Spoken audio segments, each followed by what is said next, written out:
د بین الافغاني مذاکراتو پرانسته کې د عبدالله تاریخي وینا د ټولو افغانانو د زړه خبرې وکړې. ګرانو لیدونکو السلام علیکم. د مصالحې شورا مشر عبدالله د بین الافغاني مذاکراتو پرانسته کې مهمه وینا وکړه چې موږ به مهم ټکي له تاسو سره شریک کړو.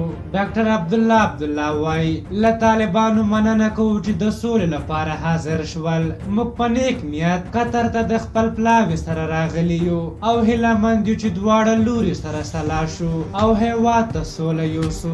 عبدالله وایي د سولې لپاره مو په عملي اقداماتو کې ډیره قرباني ورکړې. د سولې لپاره مو د طالبانو زرګونه بندیان آزاد کړل او مننه چې طالبانو زموږ بندیان خوشي کړل. زه ډاډه یم چې د هر خوشي شوي بندي په کور کې به خوشحالي وي، خو موږ کولی شو د اوربند په اعلان او د سولې په تامین سره دا خوښي د هر افغان کور ته ورسوو. باور لرم که موږ ټول په صداقت او رښتینولۍ سره یو بل ته لاس ورکړو په هېواد کې به د غم او جګړې خور شوی ټغر ټول شي. عبدالله وویل چې موږ د افغانستان اسلامي جمهوریت او د طالبانو تحریک د خدای او ملت په وړاندې مسؤلیت لرو. عبدالله وایي اوسنۍ جګړه بریالی نه لري. موږ قطر ته له یوې ښې ارادې سره راغلي یو تر څو په افغانستان کې 40 کلنه وینه تویېدنه بنده شي. افغانان داسې یو سیستم غواړي چې د اساسي قانون پر بنسټ رامنځته شوی وي.